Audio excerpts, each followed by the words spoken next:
Hello and welcome back to Bane of Morgoth Miniatures. I'm excited to start on the next portion of our videos here. As I was mulling over kind of what I have left, I think I want to get into some of the little tassel work. These guys here I think might be my next little step. But before I do that, I might want to touch up all the different leather parts around. No, let's do the leather. Let's do all the tassels and all those fun guys. I think I'm going to do kind of an ombre effect.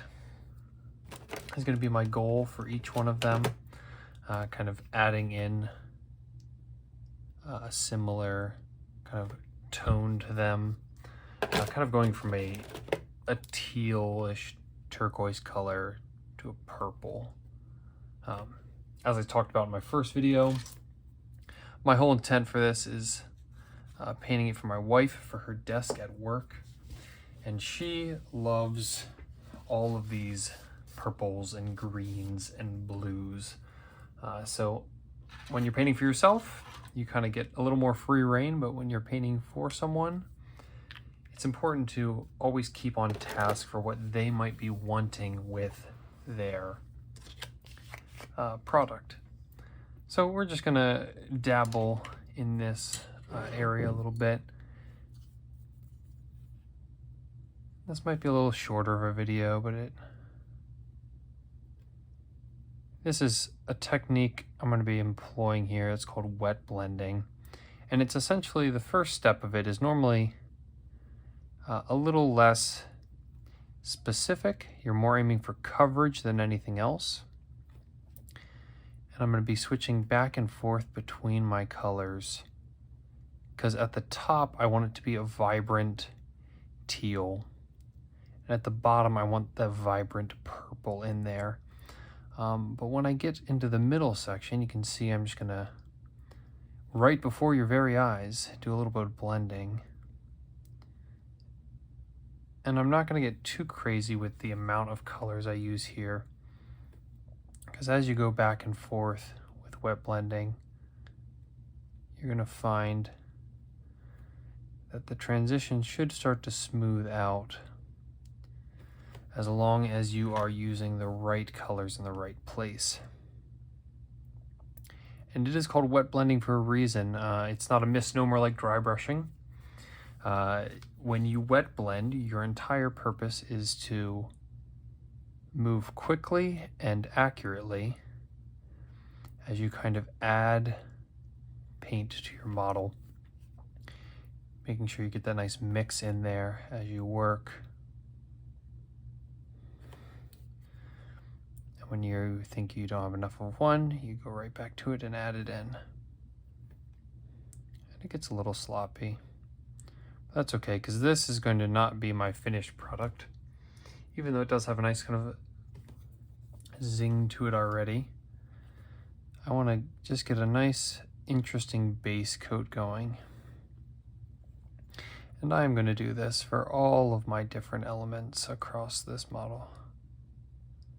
If I didn't have other sections finished, I'd be using a much bigger brush and working a lot more sloppy. But as we've talked about before, you want to be as clean as you need to be, unless you're a bit OCD about every section having to be perfectly clean, in which case you got to be clean all the time. But if you don't, it will save you a ton of time being less clean as you work. Having a cleanup brush just sitting off to the side there, also a major, I don't want to use the word hack. I think it's overplayed and overused. It's a good tool tip. Let's go with that. And I like tool tips. I'm just trying to get that blend to be nice and smooth. And once I have all my base coats established of these colors, I'm going to be able to go back in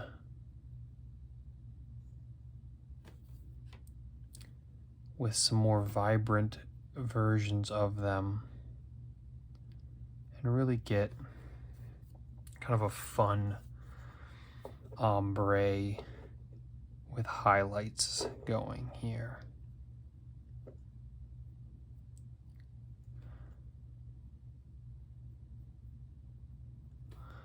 I must say, when I paint normally, I normally throw up YouTube on my side screen or Netflix, or I don't know, pick the poison for that day and watching all sorts of different shows, and that's how I tend to catch up on things.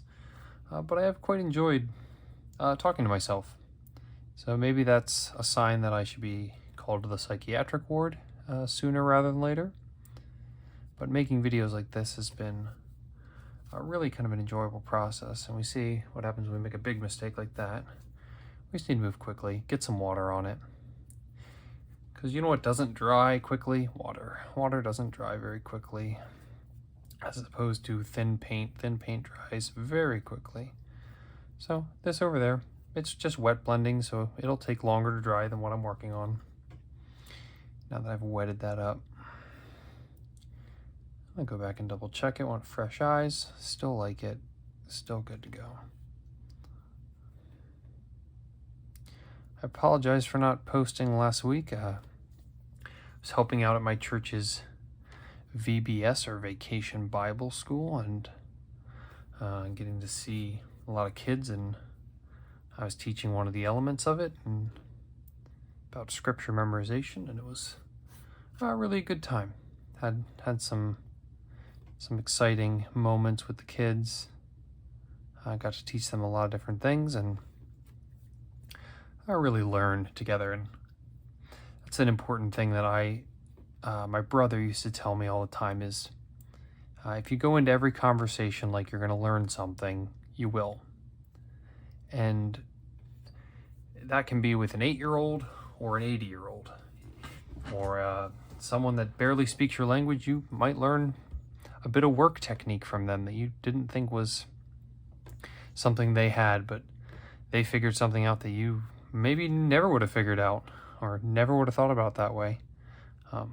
The world is so full of diversity and different minds that it's kind of a shame that we wouldn't take the time to at least give the benefit of the doubt and listen to what other people are thinking or saying. Because at the end of the day, if it was worthless, you move on. And it costs you barely nothing to be nice. It costs you a little bit of time. And I think if we're honest with ourselves, we waste a ton of time on many, many different things. So if you wasted it on trying to be nice, then that seems like not a waste to me. At least not a very big waste. I think a lot of times we can get in the mindset of, well, it doesn't cost anything to be mean either. And I think I disagree with that. I think it costs us quite a lot to be mean. It weighs us down after enough time. And if you want to always be living with the nature of people not wanting to be around you and not wanting to see you, then that's a good way to do it. Just be mean. And you'll find yourself quite lonely. And if you're not lonely, you probably are surrounded by people you don't want to be surrounded by. So it's a different kind of lonely, maybe.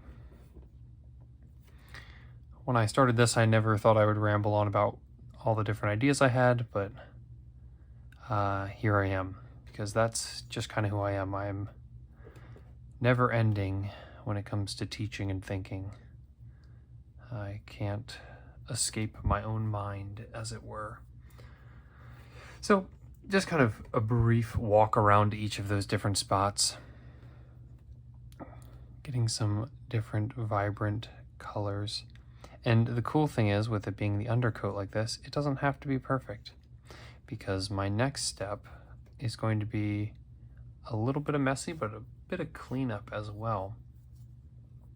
So I want to switch off my good brush to my nearly perfect point.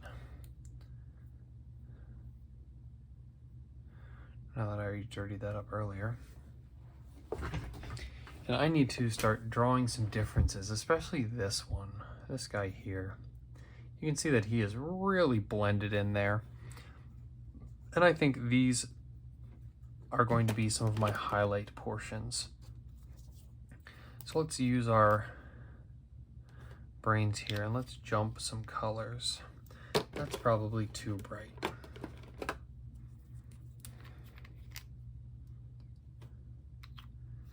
That's a different kind of bright.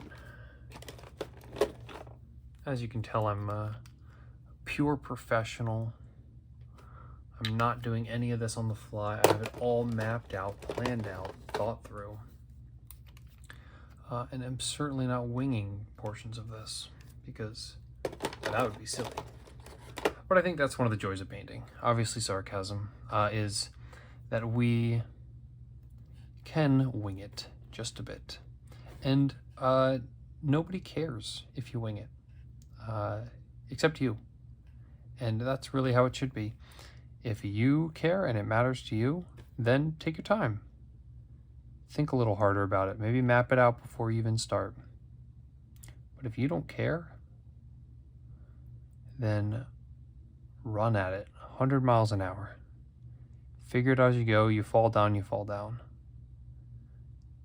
Decent advice for learning a new skill, especially when it's one as mundane as sitting at a desk and painting a little chibi Siberian tiger.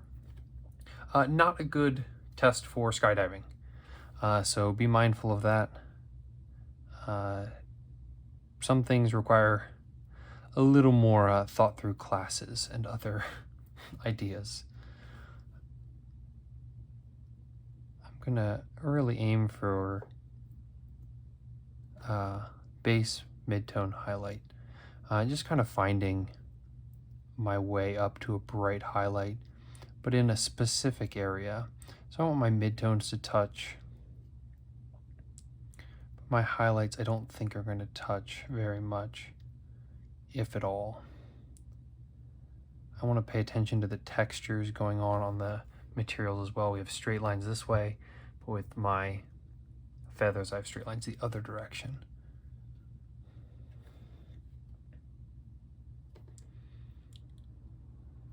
You always want to make sure you're just paying attention to texture.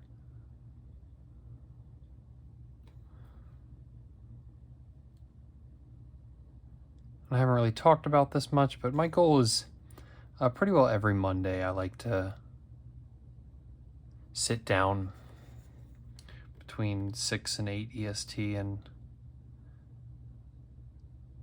get 15-30 minutes in and just kind of dabble. And then hopefully by that Wednesday or so, I have this video up. I'm working my regular 9 to 5, which is a very taxing job in a steel warehouse. But I like getting the chance to just kind of share some of these little skills and fun elements to my day. Maybe bringing a little bit of knowledge and humor and joy and maybe wisdom as we walk along on this as well.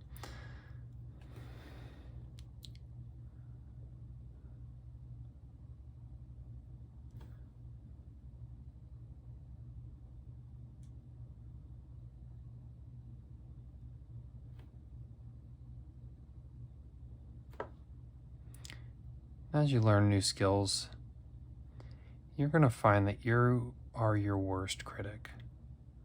If that's not true and you have a girlfriend that's your worst critic, maybe it's time to have a frank talk or maybe move on. But oftentimes when I talk to other artists of varying skill, they're critiquing their work the hardest out of anyone. A lot of times other people are just happy to see what we're producing. And that's a very important thing is you may be in a category way above me. You may be in a category where you perceive yourself to be way below me. Or you might say, I think I could do a lot of the stuff he's doing. And then it works or doesn't, and you're met with joy or sadness. But at the end of the day, this is kind of a pursuit of knowledge, a pursuit of learning in the midst of a hobby. You're learning about yourself. You're learning about patience, dedication, that things don't come quickly to everyone, that you can't buy this skill.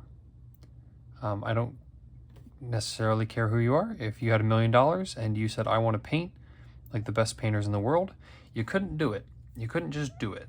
You can buy classes, you can buy attempts at practice, you can buy great tutors, but at a certain point in life, skill is skill, and you have to earn it. Some people are born with it a little better, but you don't just walk right into it. I like to call it the 5 and 5. So if you think about 5 points, and I'm sorry, I should probably be talking about painting, not just rambling. There's some things that I like that are going on in this, and some things that I'm kind of neutral on. I don't think this transition between these 2 points went really well, so I'm going to mix those 2 colors and maybe try and catch in a little bit with them, just like I did earlier. So I'm going to come along and just catch that middle zone on all these with a transition color.